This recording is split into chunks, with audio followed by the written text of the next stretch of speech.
Hi there, Mouseketeers. Welcome to the Disneyland Beat, where our toes tap to a Disneyland drum. And we always whistle while we work.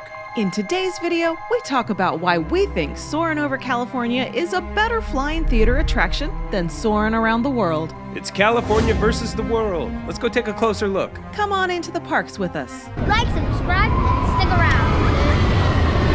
Disneyland is your land. Come seek an adventure into your pirates, eh? Make the jump to life speed.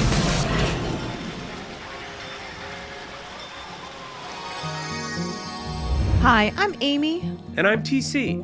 Walt Disney Imagineering worked with Dynamic Structures to develop the first panoramic flying theater, opening Soarin' Over California in 2001 with DCA. Before this, there were many motion simulator rides, some smaller ones like Star Tours or Body Wars or SeaWorld's Bermuda Triangle sticks out in my memory, or even larger theater-sized motion rides like Universal Studios had the Back to the Future ride and a Hanna-Barbera movie attraction. But Soarin' Around California was different. It really managed to capture a more thrilling feeling than its predecessors by suspending you dozens of feet in the air in front of a huge screen and even adding in wind and sense to the experience. You were actually hang gliding, and it's an amazing feeling. From 2001 to 2005, Soarin' Over California was the only flying panoramic theater that you could experience in the entire world. Then Disney designed a new version, Soarin', which opened in 2005 and is still playing today at EPCOT. Since then, multiple companies have adapted the technology, and over 50 flying theaters have opened around the world. There are 8 in the United States alone, in New York's Times Square, Vegas, San Francisco's Pier 57, and Seattle's Inner Harbor, among others, and we've ridden several of them. We think the best of these follow a certain formula, a formula we think Soarin' Over California's innovation defined, and from which Soarin' Around the World deviated. The best flying theater experiences, they use the best aerial filming possible to capture real stunning footage from different local locations. To film the shots for Soarin' Over California and the other Better Flying Theaters films, people are actually staged in those shots. Real people ski down the Sierra Nevadas, or they raft down the river, or they're actually playing golf, and more. These shots were complicated, and they all had to be timed perfectly to be captured.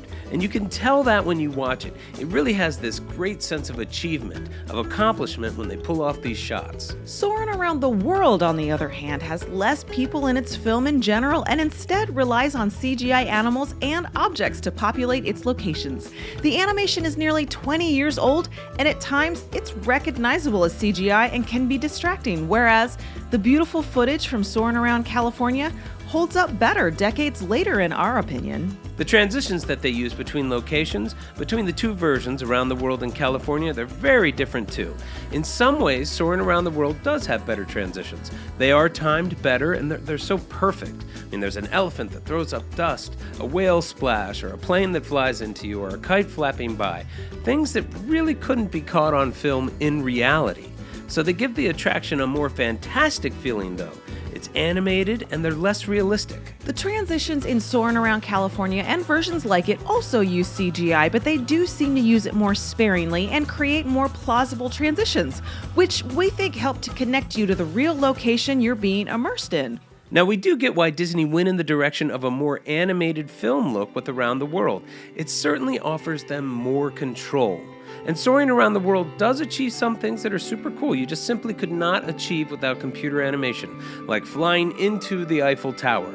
But we are curious, with new drone technology, what type of real footage could be captured for future flying movies. Of course, Disney has taken Soarin' Around the World, the more fantastic flying theater experience, to the next level with newer attractions like Pandora Flight of Passage, where an immersive fantasy narrative is introduced, and we think a newer version could be coming with the new Avengers Campus Quinjet themed attraction.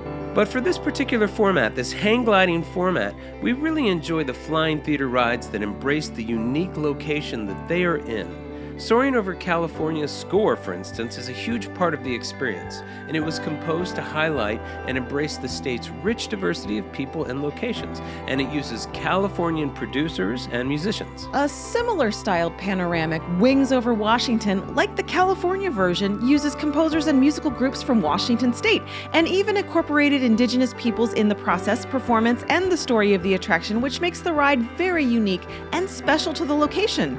Soarin' Over California had that magic. And though we love them both, that is why we think Soaring Over California is better than Soaring Around the World. Soarin' Over California will be running at Disney's California Adventure during the Food and Wine Festival starting March 4th and running through April 26th. You should definitely check it out. Thanks for joining us, Mouseketeers. Be sure to subscribe if you're new to the channel and let us know which version is your favorite and why in the comments.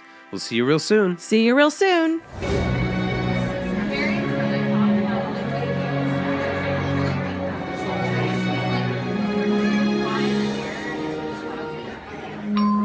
Hello and welcome to Soarin' Over California. My name is Patrick and I'll be your chief flight attendant today.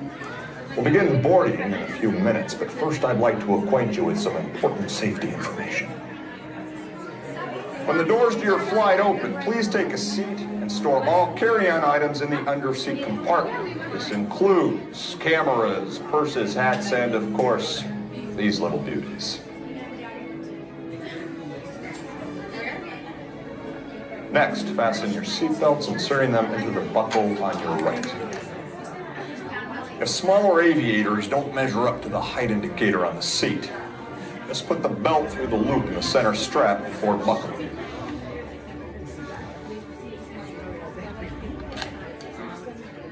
Nice work, pal. Soon you will be airborne. So if you or your little aviators have a fear of flying or of heights, you might want to wait for your party at the arrival gate.